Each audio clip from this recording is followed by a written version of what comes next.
Hey guys, this is blakus. I'm just going to do a quick video where I run through nearly every instrument in my stupidly big template um, and very quickly tell you what I've actually done to it to make it sit in my orchestral stage, virtual orchestral stage that is, of course. So I'll show you roughly the reverb that I have on it and any EQ or things like that that I might have applied. Sorry if I'm a bit ADD with the mouse while I talk.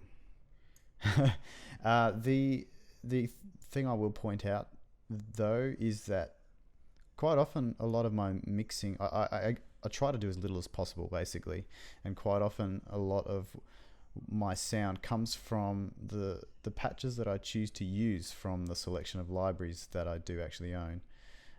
You'll see I've got a few string libraries here. I've got Albion, I've got some Albion patches here loaded. I've got some Adagio. I've got LA scoring strings, which is my bread and butter, and I just use the other ones to supplement in places here and there. A lot of the time I think that it comes down to choosing the right library or the right patch from a library for the right type of phrase. And I think if you are lucky and fortunate enough to have choice, then really get to know your libraries and figure out what they can do well, as I'm sure most of you that are watching this video probably already do. Alright, so I'll start with my LA scoring strings. I will just I'll play some stuff on the keyboard here. Note that I do have a bit of latency while I'm recording screencasts, and I do apologize in advance for any clicks and pops that may occur, because unfortunately I'm unable to use my ASIO driver that I would like to. If you have a look at my ASIO, it's really high considering nothing's going on, but the reason for that is I do have some pretty intense reverbs going on. You'll notice here, if I disable one of these reverbs, which one is it? Berlin reverb. Check out this meter when I disable it. Well, that was pretty fail. Try again. See how much it jumps up and down. Look, that's a really intense reverb, this one. I might as well start with this since we're here. This is actually my favorite reverb plugin of all time at the moment. 2C Audio B2. It's brand new. It's just come out. I love it. I use it for everything now. I use it for my hall reverbs. I use it for my ER on drier instruments. And I'll show you a bit more specifically how I use it for different instruments. But I only run one instance of this very intense Berlin Hall reverb. And I've set it up so that I can, as a send, so I can send individual tracks or buses to it, and I can select how much I'd like to send to it. Libraries that are dry, like Lass, I mean there's drier than Lass, but Lass is fairly dry. You'll see here I've got it sent, and it is pretty high. It's at negative 2.4 dB, whereas a library like, let's see, Albion for example, and it has quite a lot of baked in ambience, so I've got it at -10. So that's one of the first things I do usually, is when I get a new library, I like to have all of it, even if it does have good ambience, I like to have all of it running through the same hall, because that gives a bit of consistency across the board straight away. But there are other things that I do as well that make the libraries fit together a little bit better. So yeah, once again, the main purpose of this video is to answer some questions about how I get my sound, whatever that is. I like it, and I'm glad that some others do too, so I hope this can help someone, and I hope I don't blab on too much. Alright, LA scoring strings. Let me have a go at playing some stuff live.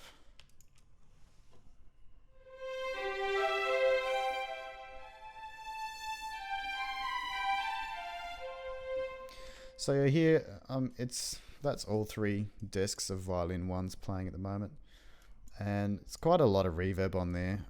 I do tend to start pretty wet, and then because a lot of the style of music that I write is quite slow and open and kind of very film-like, and it really does lend well to a lot of reverb, but that's easily changed at project to project as required. If I disable this Berlin,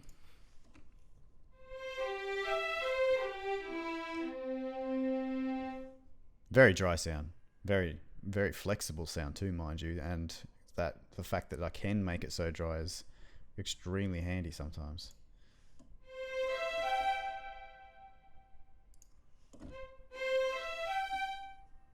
So yeah, I really like this Hall reverb, and it seems to work really well on everything that I've tried so far, on all my strings and percussion and brass, and I couldn't be happier with it. As far as EQ goes, you'll notice I've got some fairly broad, subtle things going on here. You could look at the numbers if you'd like to, but I generally find that, excuse me, I generally find that more broad, subtle strokes tend to work better. There are times where I have EQs like that, rather that really try to notch out a particular frequency, and in some cases that's necessary to get it to sound right. There might be a terrible room or something like that, but I find that the trade-off with that is you lose a bit of life out of the library. For example, I mean, we can muck around with it if we wanted to, but I won't waste time. So I've found that more subtle, broad strokes seems to work better for me. All right, moving on a little bit. I have actually, if you want to see what EQs I use inside LAS in Contact, I have gone through each patch and actually EQ'd stuff out. Like there was a frequency at 350 hertz that really needed to go, and so I have notched that a little bit more than what I normally would, and that seems to have smoothed things out a bit. Same thing goes with violas and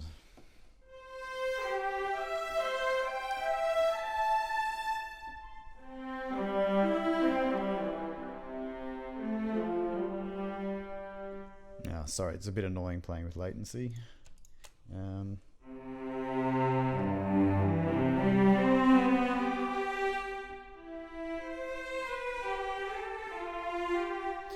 I'm actually going to turn down the reverb bus overall a little bit here so you can get a bit of a clearer sound. In a mix it sounds great, but at the moment it's starting to really annoy me. And probably you too.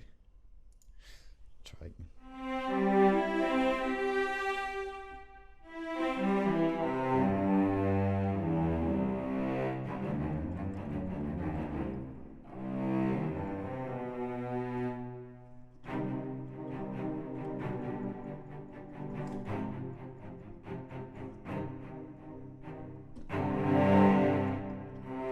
Alright, so that's some pretty bad fiddling around there, but you get the idea of how the reverb's really kicking in there to make it work. And that's pretty simple. Just a tail because it's a bit dry. Alright, see now, as far as library selection goes, you would have, those of you that have watched my other videos will know that I don't use LA scoring strings basses. I just don't like them as much. I have friends that do love them, however, but I prefer Albion double basses. Especially if I want to use octaves. There's a beautiful octave legato patch.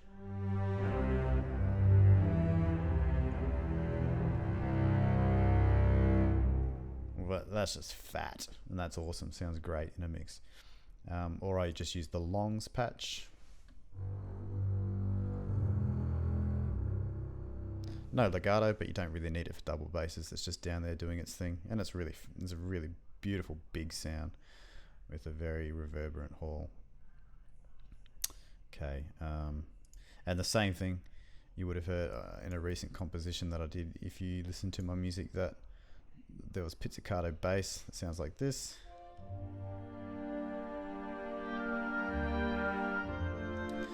It's just such a you can hear the room in that pizzicato bass, and that's Albion as well.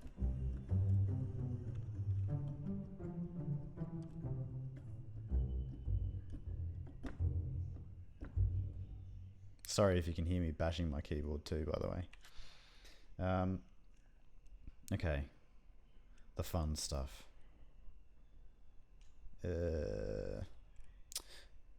Sample modeling brass. If you were to go to the sample modeling website and buy it right now, out of the box, it would sound something like this.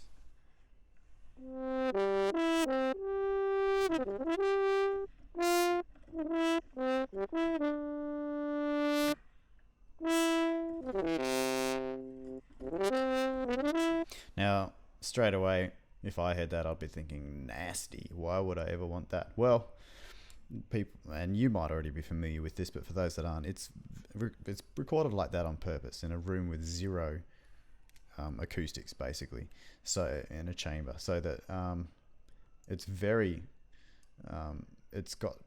it's very detailed. It captures every detail of the instrument and it's very playable. If you listen, it has no dynamic crossfades or notable crossfades. Like it's amazing. It's just very smooth and even fast transitions. That's impressive. And if I add a bit of tail, the first thing you'd think is, oh yeah, it needs a bit of reverb. So I add a bit of hall, put in my Berlin hall. That's a pretty cool sound, and it's it might be good for some jobs, but for my job on an orchestral stage, it's not good enough. It's too forward and too close, and so I've actually, and you'll also notice I've rolled off here some low frequencies, and you can look at the numbers here and pause the video if you want to see them. But if I disengage this,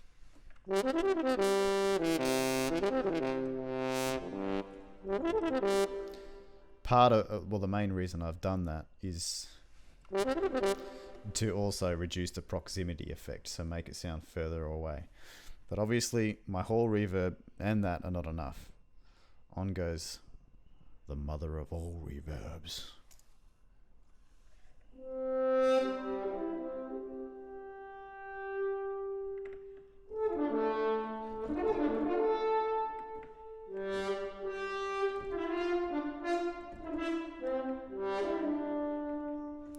Wow, that's hard to play with latency. But you get the idea, massive difference in sound there. Sounds like it's in a hall now. I actually really like it, and because it's so playable, it's a lot of fun, and it's probably my favorite thing to play at the moment because it just sounds so real.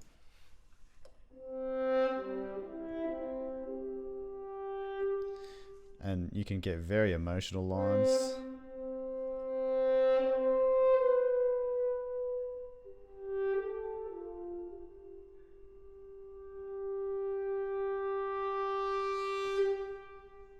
Total control.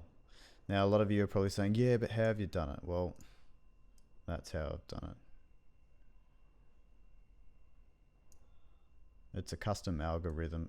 It's actually a slightly modified version of another, I think it's a Warm Venue.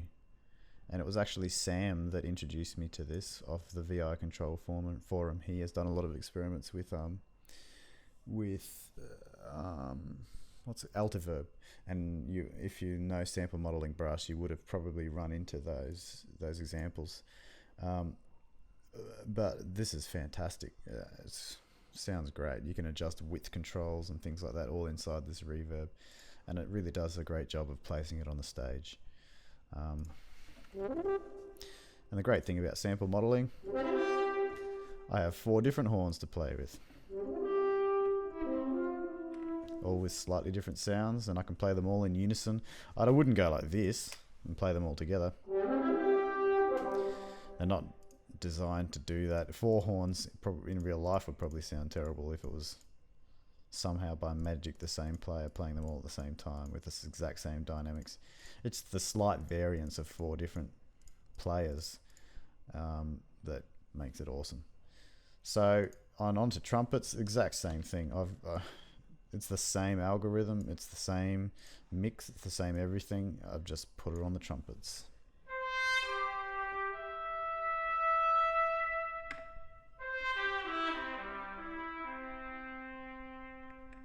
Now, horns don't normally have traditionally vibrato on their notes. I'm just using my PC3K7 keyboard here. Sorry if that sounded like a foreign language. It's a Kurzweil. I don't even know how to say my own keyboard, but it's got a lot of faders on it, and I've assigned my faders to various aspects of various CCs rather of each instrument. And you can get very realistic vibrato on trumpets and trombones. I just do it by simply wagging my fader up and down, and it's beautiful.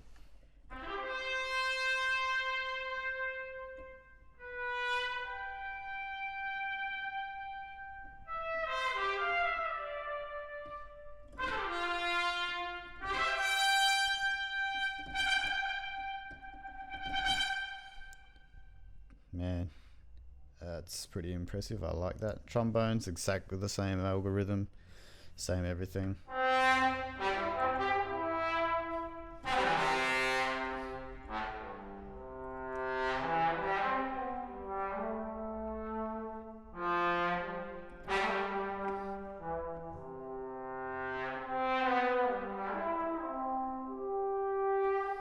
Sorry, this is doing funny things to my brain, this latency. But you're getting the idea. It's the same algorithm again.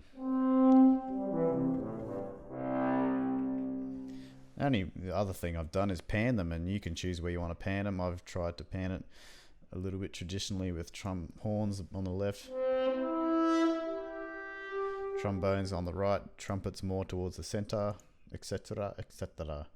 Look, the next brass I use is Cine Brass, and I really don't have to do anything to this except add just a tiny bit more tail reverb like I did with the other libraries that already have ambience baked in, like Albion and stuff like that.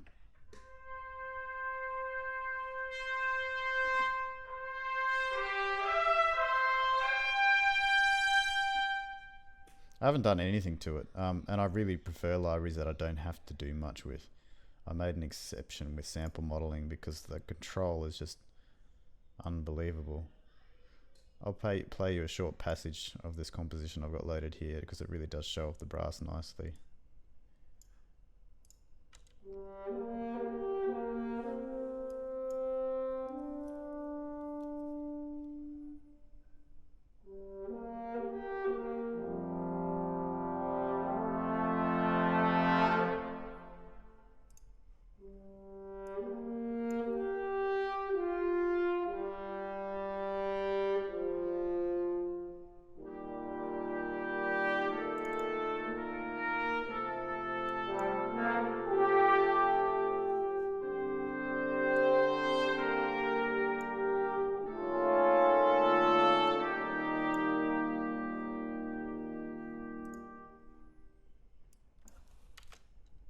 So that's just fun. It really is. And then it gets a bit louder down the road a bit.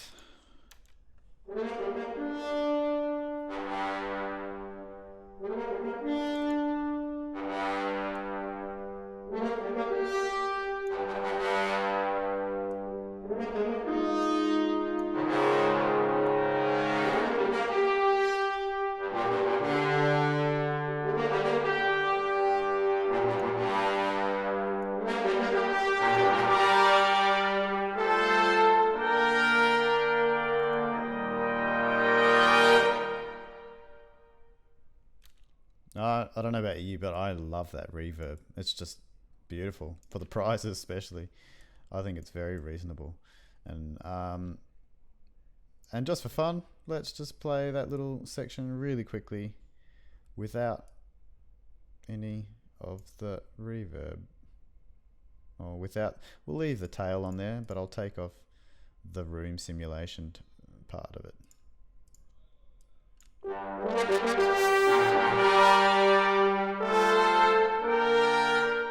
Sorry, it was still on a few instruments there. But I don't need to play more of that for you to understand how much that's actually doing to my sound. Okay. So Cine Samples, it pretty much speaks for itself. I haven't really done anything. And the same really goes for Berlin woodwinds, which is fantastic, by the way.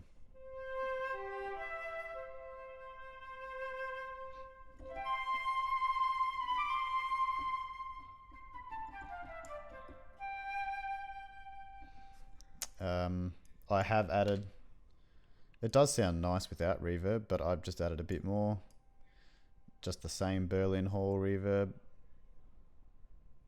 Oh man, I'm hopeless at finding my stems. Berlin woodwinds. You're all probably saying, it's there, it's there. Oh, there it is. See, I've got that pretty high as well. I'll play Berlin woodwinds without that reverb.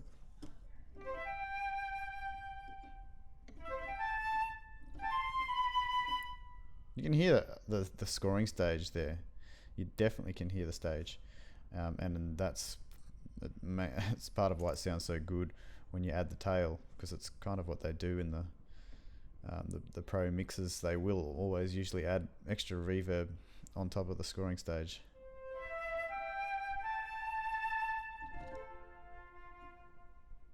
Well, that's a beautiful reverb. And bassoon, same. It's just the same. That's one single bus there for my entire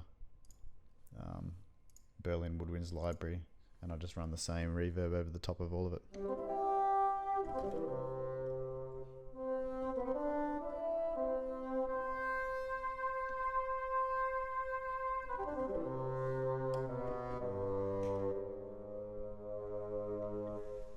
I mean, who doesn't like that sound? If you don't, then I don't like you. Okay, not really, but it's pretty nice. Look, I have other woodwinds here, but I don't really use them anymore since I got Berlin woodwinds. It's kind of a little bit the same since I got sample modeling brass. I don't use much else anymore because I just have so much control. Percussion, that's one of the easiest things if you own Spitfire. I don't even think I've actually put any of my Hall reverb on that because it's just captured so well straight away.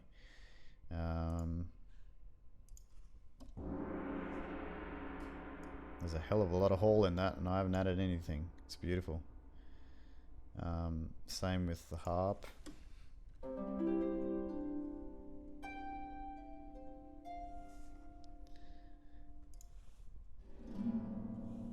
It's just all in there already. It really depends on your library. Look, as far as my sound goes, I honestly think the biggest secret isn't EQ. I mean, reverb on SM, on sample modeling is pretty huge, but I actually think one of the biggest things is section balance. Like, how loud are your strings compared to your woodwinds? How loud is your brass? And I don't profess to be a master on this at all. I'm learning so much every day, and I'm tweaking this every day. I actually make revisions of my template. If I go to open a template, you'll see here master template, and I've got, it's almost like software being released. Every time I make a major change, bang, 4.0. That's what I'm up to at the moment, and I find that's quite handy because sometimes I stuff up big time and I wish I had my old template, or sometimes I want my old template because I've used an older song, or because I'm loading an older song, an older piece.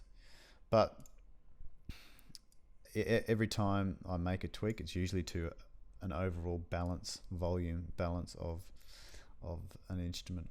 I mean, and that's really just going to have to be about trusting your ears. You'll see here that this is a bit silly of me really, but in Vienna Ensemble Pro, my instruments load by default in Contact to -6 dB, and that's usually a good starting point. But for my particular template, I've actually bumped the bus right back up 6. I mean, that probably shows how silly I am right there, but so I've kind of just negated that volume loss, and anyway, I'm just going to move on because it just makes me look silly. But you'll see things like, where's another big volume change? Berlin woodwinds.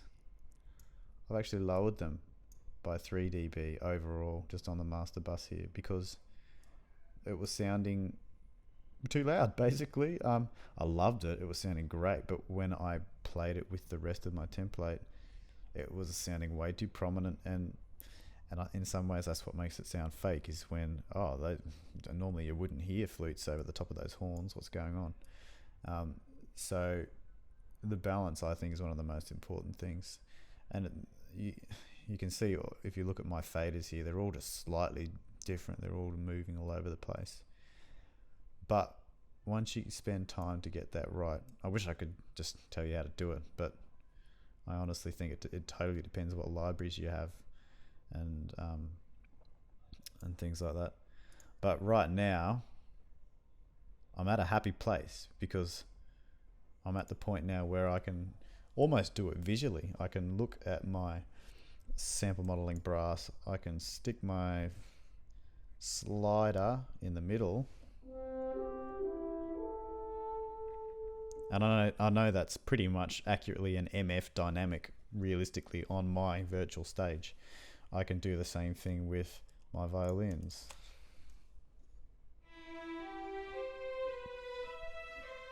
And I know that it's going to balance with the rest of my template.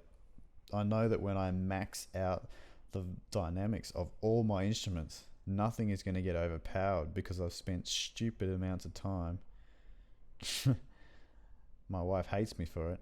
I spent stupid amounts of time just going over and over and over it, making sure that everything just sounds good, and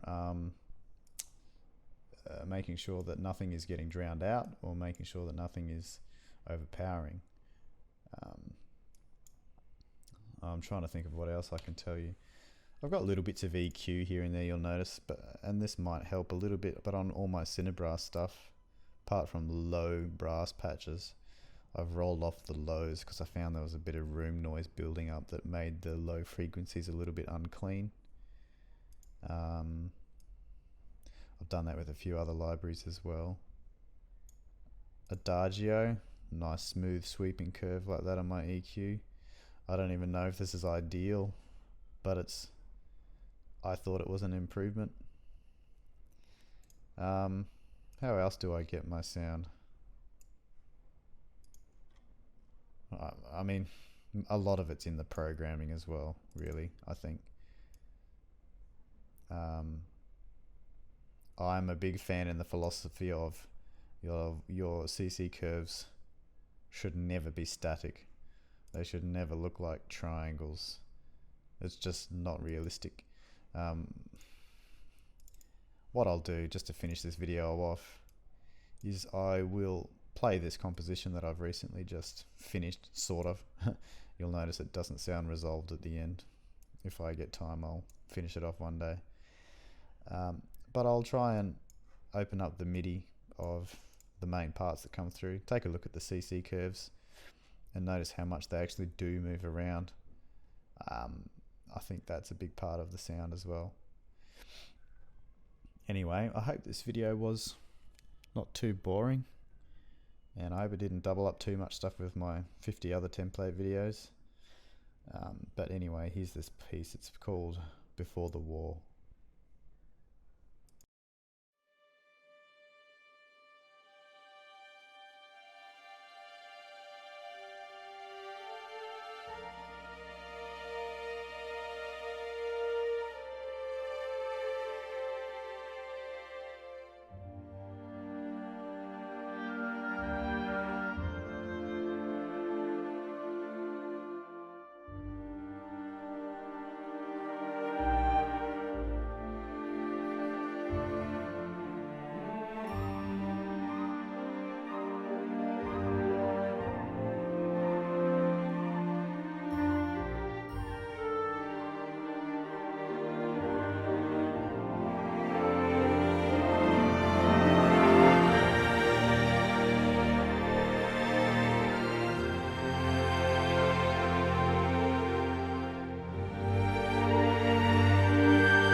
Thanks again for watching. I'll see you next time.